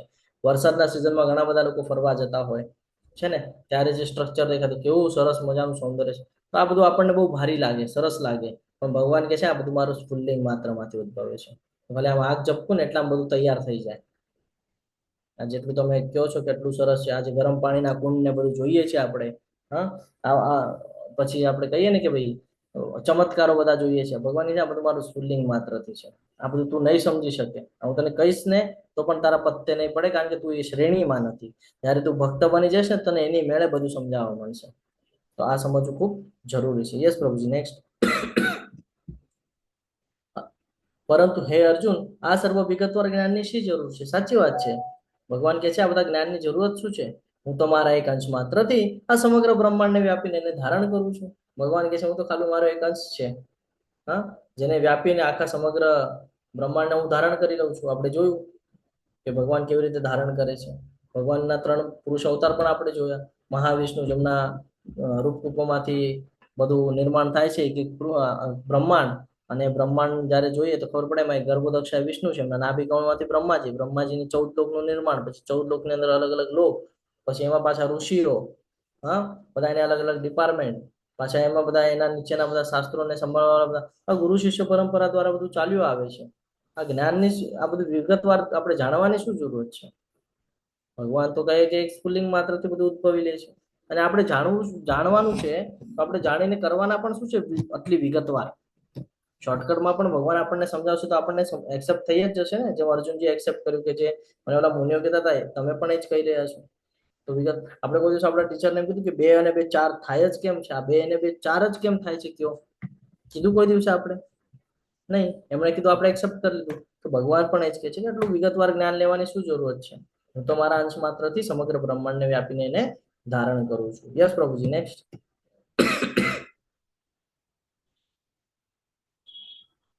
સ્ફુલ્લિંગ એટલે શું? શું લાગે છે તમને? સ્ફુલ્લિંગ એટલે છે ને કહેવાય સ્ફુલ્લિંગ? હરે કૃષ્ણ. સ્પાર્ક થાય ને સ્ફુલ્લિંગ માત્ર. સ્પાર્ક ને પણ કહી શકાય. અને એક એક્ઝામ્પલ આપું તમને તો જે જૂના મકાનો છે ને, જે જૂના મકાનો છે એ મકાનોમાં તમે જોશો તો એના છાપરામાંથી અથવા તો બારી હોય છે, એના બારીમાંથી એક નાનું એવું કાણું હોય અને કાણુંમાંથી સૂર્યનો પ્રકાશ આવતો હોય અંદર. જોયું છે? હા હા પ્રભુ. હા, એ સૂર્યનો પ્રકાશ. તો એ કેવું એકદમ નાનું એવું એકદમ. તો ભગવાન એવી રીતે કહે છે કે આ ખાલી આટલું જ છે. હજી તો આખું વિસ્તૃત વર્ણન તો મેં તને કર્યું પણ નથી. એકદમ આટલું વર્ણન કરેલું છે તને, તો હજી તો તને આખું બતાડ્યું પણ નથી. એટલે આપણે એમ સમજી શકીએ 100% માંથી 0.01% છે ખાલી. 0.01% છે ભગવાન કહે છે. બાકી તો હજી મેં તને કઈ કીધું પણ નથી, અને આ બધું હવે આવતાકાલે આપણને આમાંનું અડધું જ્ઞાન પ્રાપ્ત કરાવશે. યસ પ્રભુજી, નેક્સ્ટ. હા, ઓકે, કમ્પ્લીટ કરી નાખો પ્રભુજી, કારણ પીડીએફ વાળું છે એટલે ડાયરેક્ટ દેખાશે. તો અહીંયા અધ્યાય પૂર્ણ થાય છે. તમે બધા ખૂબ શાંતિપૂર્વક સાંભળો એટલે તમારા બધાનો ખૂબ ખૂબ આભાર વ્યક્ત કરું છું. વાંછા કલ્પતરુભ્યશ્ચ કૃપા સિંધુભ્ય એવ ચ પતિતાનાં પાવનેભ્યો વૈષ્ણવેભ્યો નમો નમઃ. અનંત કોટી વૈષ્ણવ વૃંદ કી જય. ભગવદ ગીતા કી જય. શ્રીલ પ્રભુપાદ કી જય. સદગુરુદેવ કી જય. હરે કૃષ્ણ હરે કૃષ્ણ હરે કૃષ્ણ કૃષ્ણ કૃષ્ણ કૃષ્ણ હરે હરે, હરે હરે હરે રામ હરે રામ રામ, હરે રામ રામ રામ રામ હરે હરે હરે. હરે. હરે હરે કૃષ્ણ કૃષ્ણ પ્રભુજી. પ્રભુજી, હરે કૃષ્ણ પ્રભુજી, દંડવત પ્રણામ, ખૂબ ખૂબ આભાર. હરે